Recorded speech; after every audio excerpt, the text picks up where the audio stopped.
We are continuing our special series, Crime Without Punishment, this morning, which looks at the disturbing rise in unsolved murder cases in the U.S. We've examined why some big city police departments can't keep pace with the rising number of killings and how that has made the families of murder victims frustrated and angry. Well, today we look at a potential solution, a federal, state, and local partnership that could be a model for other cities. Jim Axelrod went to Baltimore to learn about it. He joins us now with more. Jim, good morning. Good morning. What we kept hearing from police chief after police chief, detective after detective, in our collaborative investigation done by CBS News and local CBS stations around the country was a crippling shortage of manpower and resources. In Baltimore, we found an approach that seems to be gaining some traction in solving more murders. Teamwork. His killer was standing on that end. So far this week, we've documented a troubling trend. Were people getting away with murder?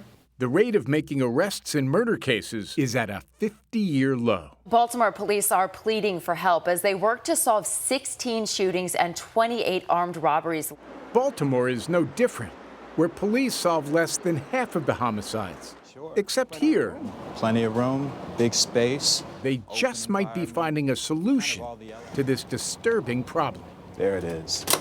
It's an approach overseen by Eric Barron, the U.S. Attorney in Maryland. Barron hopes to boost the rate of homicide arrests with more intelligence developed from a partnership housed in a nondescript warehouse in a secured location we've been asked to conceal.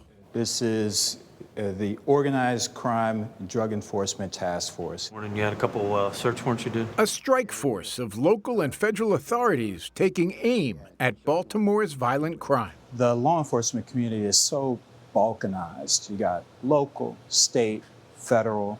Here is where we can put all or most of them together in one place, sharing information, working together. 16 people, you heard that right, shot over the weekend alone. We visited after a violent Father's Day weekend added 6 new homicides to the city's total. So this is a map that we generated of all the homicides and shootings in 2021 in Baltimore City. Intelligence analyst Billy Nichols is the dot connector in chief here. At least 338 homicides in red last year alone. They are in every portion of the city. Each morning, Nichols opens an email with what's called a 24, a fresh report of each homicide, shooting, and questionable death in the city in the last 24 hours. The first thing I'm looking for is really to see whether or not our victim has anything to do with any of our cases. Because, you know, if that's the case, then it seems the logical thought would be it has something to do with the ongoing investigation. Nichols worked the streets for more than 20 years as a Baltimore police officer. So you might get something in a 24 that connects up to another homicide investigation. Or another federal investigation.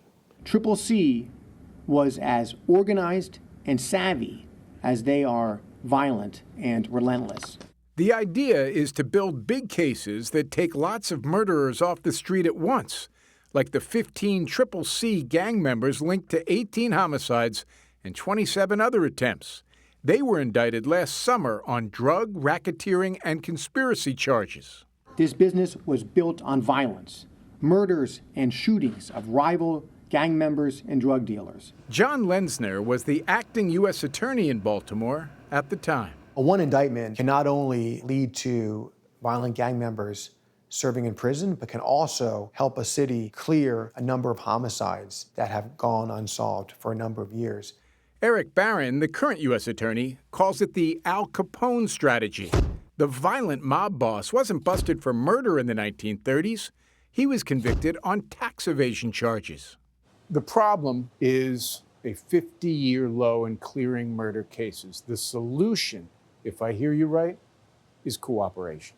Absolutely. It's the biggest part of the solution. Cooperation, not just among law enforcement, but the community as well.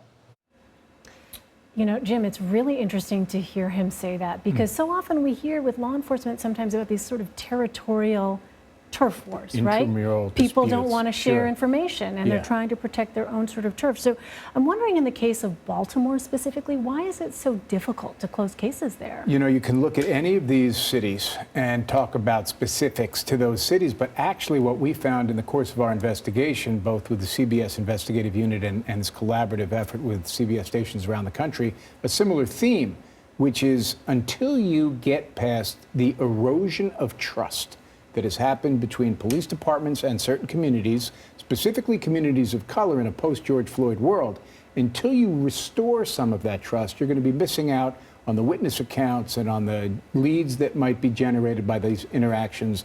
And it needs to be closed, not just on the community's part, but the police departments have to work in a way that allows that trust to be restored. Baltimore, like every other city that we dug into, has that tension, maybe even more so. Trust is everything in so Everything. many components of life. It's interesting to be reminded the Al Capone was taken down by tax fraud. How is that Al Capone method possibly more effective? Yeah, so the bottom line, of course, is to get killers off the street. But if you can't make a case necessarily on that, let's get the criminal, the bad people off the streets. If it's drug, if it's racketeering, if it's tax evasion, you're still taking people off the street who commit murders.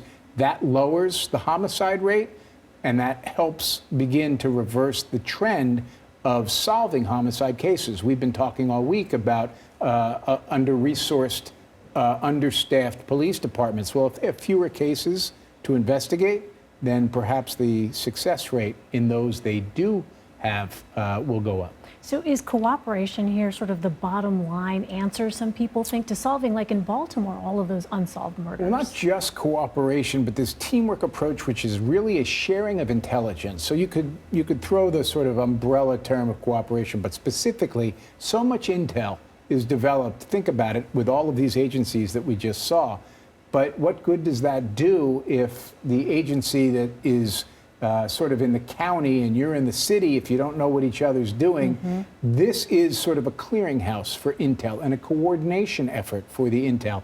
And that appears to be gaining some traction in terms of reversing this exceedingly disturbing trend. It almost reminds me of like the 9/11 Commission report, where they talked about, right, the stovepiping of Yes. these agencies, right? The silos. The silos, and they did Yeah. not want to share information with each other, and thus it was a weaker response to the threats and involved. that's how you get to a place where we are right now. It seems like common sense. Why hadn't this been happening before? So hopefully more cities will follow suit. Jim, hats off to you and the investigative unit on this great reporting. Thank you. You went to several cities. What stood out to you? What surprised you? I think the takeaway at the end of the process is that we report on these disturbing trends. That's numbers, and that's a policy discussion. But underlying everything is the human toll. That ballroom in Mississippi was among the most, with the mothers, the victims, the survivors. That was among the most moving places I've ever been as a reporter, to hear that kind of pain, and it makes you realize that it's not just all about the numbers, it's about the human toll, and that should be the incentive to get the policy just right. Yeah, if you haven't Got the had a chance chills. to watch that, that was from yesterday's report. Just so powerful and compelling to see that. A lot of victims' families. Jim, thank you. You can watch Crime Without Punishment, Fighting for Justice on the CBS News stream Sunday at 8 p.m. Eastern or on demand on Paramount+.